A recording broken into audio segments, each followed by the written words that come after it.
सादर प्रणाम। मैं नीरजा चौधरी इन्फोनी कॉर्नर में एक बार फिर आप सभी का स्वागत एवं अभिनंदन करती हूँ।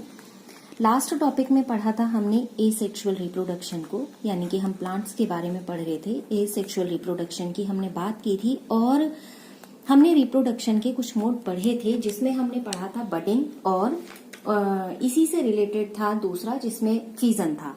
उस फर्स्ट पार्ट का जो लिंक है वो नीचे डिस्क्रिप्शन में दिया हुआ है, वहां से आप देख सकते हैं। तो आगे वाले पार्ट को कंप्लीट करते हैं, कंटिन्यू करते हैं। नेक्स्ट थर्ड नंबर पर है इसमें स्पोर फॉर्मेशन। स्पोर फॉर्मेशन यानी बीजाणु निर्माण, जिसको हिंदी में बोलते हैं। एक्चुअली होता ऐसा है कि जितने एल्गी हैं या जितने फंजाई हैं या दूसरा कहीं जितने भी लोअर प्लांट्स होते हैं जैसे ब्रायोफाइट्स हैं, ये सब एसेक्सुअल रिप्रोडक्शन को ही फॉलो करते हैं, लेकिन इसके लिए इनके अंदर स्पोर फॉर्मेशन होता है, यानी कि बीजाणुओं का निर्माण होता है। अब ये स्पोर फॉर्मेशन होता कहाँ है? स्पोर फॉर्मेशन होता है स्पोरेंजियम में, यानी बीजाणु धानी में।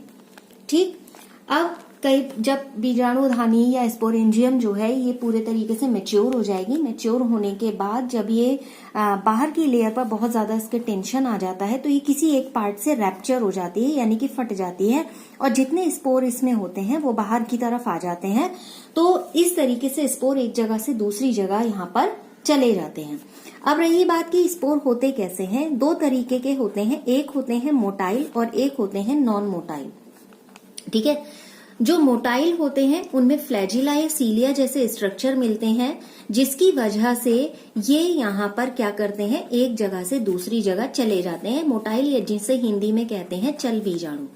चल बीजाणु नाम से ही पता चल रहा है कि वो एक जगह से दूसरी जगह वहां पर जा सकते हैं। नॉन मोटाइल ऐसे होते हैं जिनमें ये सर्कुलर से होते हैं और एक जगह से दूसरी जगह जाने में इन्हें थोड़ा सा मतलब एक जगह से दूसरी जगह ये नहीं जाते हैं। नेक्स्ट इसी के तरीके से अगला आता है जिसे कहते हैं कोनिडिया। कोनिडिया हिंदी इंग्लिश दोनों में कोनिडिया ही है, बाकी बहुत क्लिष्ट होगा हिंदी अगर इसका होगा तो। एक तरीके के नॉन मोटाइल स्पोर में ही आते हैं ये, यानी नॉन मोटाइल स्पोर का अगर कोई एग्जांपल करने को कहा जाए तो यहाँ पर कोनिडिया उसका एग्जांपल कहा जा सकता है। इसमें क्या होता है, जो कोनिडिया ये जो इसमें कोनिडिया की बात कर रहे हैं, इसमें जब इनका ये फॉर्मेशन होती है तो इसके लिए जैसे यहाँ पर स्पोर फॉर्मेशन हो रही थी, स्पोरेंजियम थी, लेकिन यहाँ पर स्पोरेंजियम नहीं होती है। यहाँ पर ऐसा कुछ नहीं है कि स्पेशल तरीके से यहाँ पर एक स्पोरेंजियम होगी और तब ये यहाँ पर फॉर्म होंगे। ये ऐसे नहीं होते हैं, ये एक्सोजीनस टाइप के होते हैं, यानी कि बहिर्जात होते हैं, बाहर की ओर इनका निर्माण होता है। कोनिडियोफोर जो होता है एक फिलामेंट होता है फंजाई पर, और इस कोनिडियोफोर के बिल्कुल टिप पर ये बनते हैं और फिर एयर के थ्रू ये पॉलिनेट हो जाते हैं, या इनमें पॉलिनेशन होता है। एग्जाम्पल इसका यहाँ पर हो सकता है पेनिसिलियम। नेक्स्ट आता है फ्रेगमेंटेशन। फ्रेगमेंटेशन में क्या है? फ्रेगमेंट मतलब समझ में ही आ रहा है कि ये टूटने की प्रोसेस होगी, टूटेंगे ये। तो इसमें एल्गी स्पेशली स्पाइरोगाइरा का एग्जांपल करेंगे। स्पाइरोगाइरा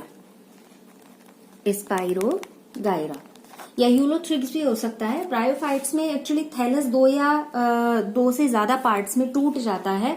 अब एक यहाँ पर एक वर्ड मैंने बोला, जैसे थैलस की मैं बात कर रही हूँ। थैलस एक्चुअली होता क्या है? थैलस जब कोई प्लांट बॉडी रूट, स्टेम या लीव्स में प्रॉपरली डिवाइडेड नहीं होती है तो इस तरीके के स्ट्रक्चर को बोला जाता है थैलस। ठीक है, अब ये जो थैलस होता है टूट गया है, टूटने के बाद वो जहां भी जा रहा है एक नए तरीके से जर्मिनेशन कर रहा है, नए तरीके से नए प्लांट में बदल जा रहा है, या नए एक तरीके की आकृति को वहां पर बना रहा है। यानी कि टूटा हुआ पार्ट या टूट के गिरा हुआ पार्ट, सड़ा गला पार्ट भी यहाँ पर क्या कर रहा है, एक नए थैलस को फॉर्म्ड कर रहा है। फिर आती है यहाँ पर वेजिटेटिव रिप्रोडक्शन। वेजिटेटिव रिप्रोडक्शन या प्रोपेगेशन, एक्चुअली ये एसेक्सुअल रिप्रोडक्शन का ही पार्ट है, तो मैं इसे प्रोपेगेशन क्योंकि प्रवर्धन के बेस पर हम इसको स्टडी करते हैं तो प्रोपेगेशन यहाँ पर मैं लिखूंगी। इसमें देखिए जो प्रोपेग्यूल्स होते हैं, एक्चुअली ये भी जो प्रोपेगेशन इस टाइप का वेजिटेटिव है वो भी एसेक्सुअल रिप्रोडक्शन का ही पार्ट है। और इसमें जो ऑफस्प्रिंग्स बनते हैं वो किससे बन रहे हैं, प्लांट के किसी भी पार्ट से, जैसे कि रूट से हो सकते हैं, स्टेम से हो सकते हैं, या फिर उसके लीफ से हो सकते हैं, यहां से ये किसी भी पार्ट से ये बनते हैं। ठीक है। अब इसमें भी केवल जो पेरेंट होता है वो सिंगल पेरेंट ही होता है, केवल एक ऐसी कोशिका होती है जो जनक के रूप में कार्य करती है।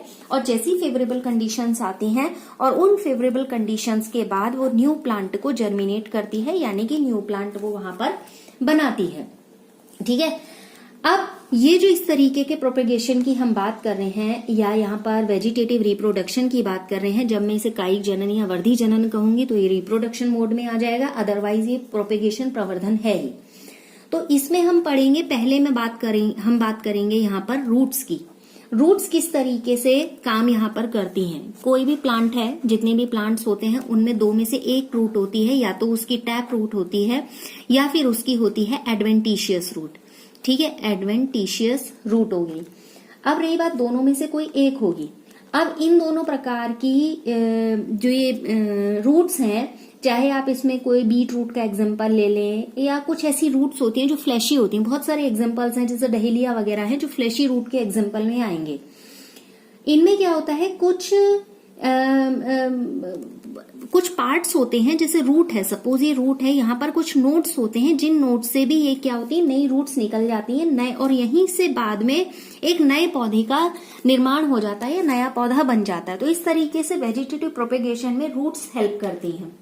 नेक्स्ट आता है आपका स्टेम को लेकर, बहुत डिटेल नहीं जाएंगे, सिर्फ एक इंट्रोडक्टरी इसको हमें पढ़ना है। स्टेम में देखिए, पहले उन स्टेम्स की बात करेंगे जो अंडरग्राउंड होते हैं, यानी कि जिन्हें हम भूमिगत तना कहते हैं। ठीक है, जिन्हें हम क्या कहते हैं, भूमिगत तना कहते हैं, जिनमें आपके क्या क्या आ जाएंगे, एक आ गए आपके स्टेम ट्यूबर, दूसरे आपके आ गए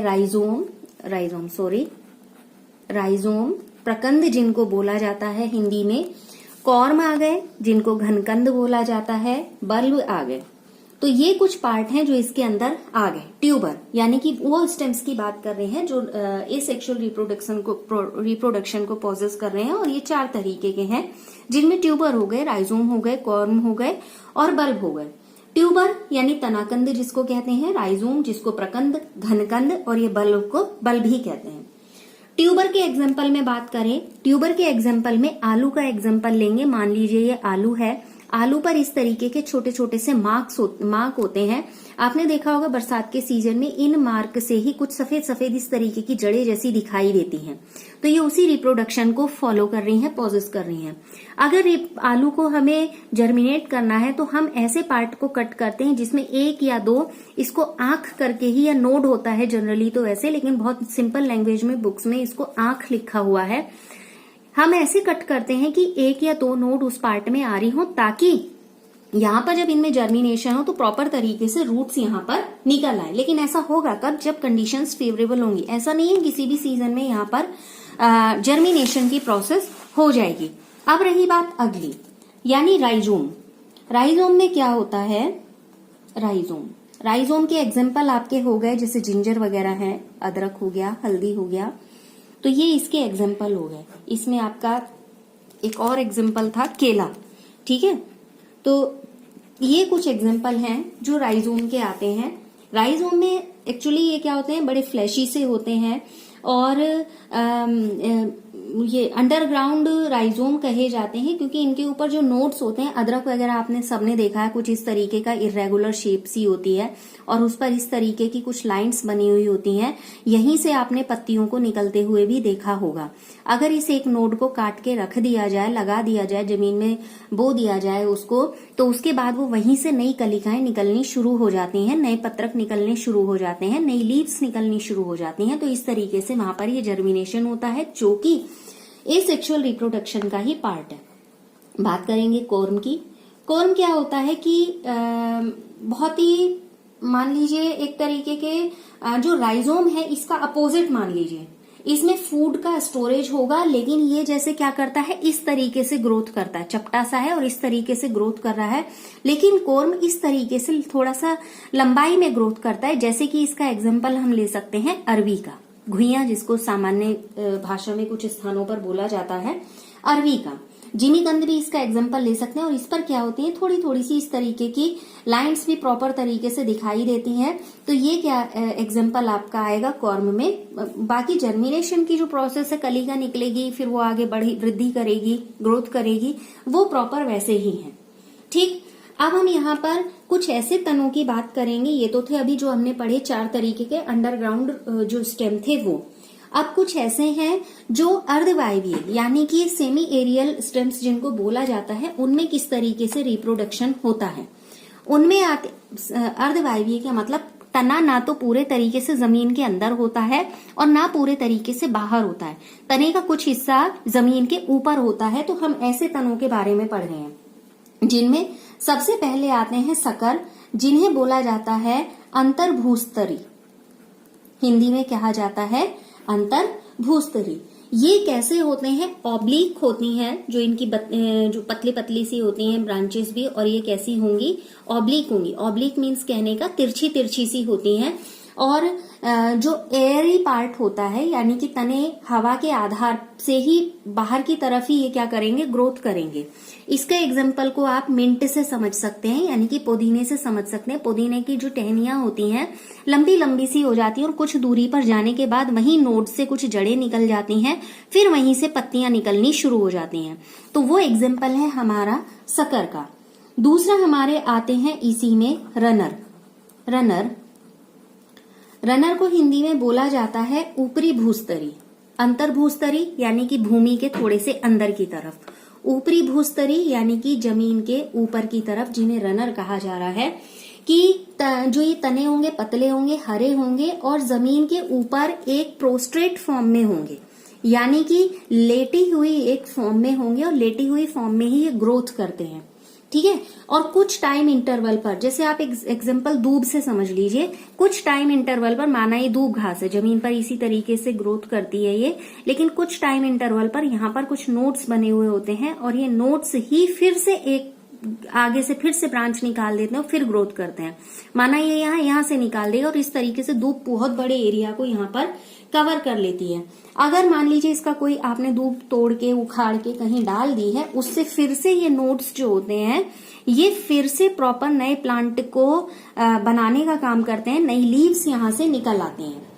3rd नंबर पर नेक्स्ट फिर इसमें आता है स्टोलन। इस 3rd नंबर पर क्या आया, स्टोलन। स्टोलन में जैसे स्ट्रॉबेरी का एग्जाम्पल, स्टोलन में हम एग्जाम्पल ले सकते हैं स्ट्रॉबेरी का। ठीक है, स्ट्रॉबेरी में क्या होता है, जो गांठें होंगी यानी कि जो नोड्स होंगे उन पर कुछ एडवेंटिशियस बड्स निकलती हैं। वो एडवेंटिशियस बड्स की वजह से ही ये एक अलग यानी कि ना तो ये फिर रनर में आ रहा है ना सकर में आ रहा है, वो स्टोलन में आ रहा है।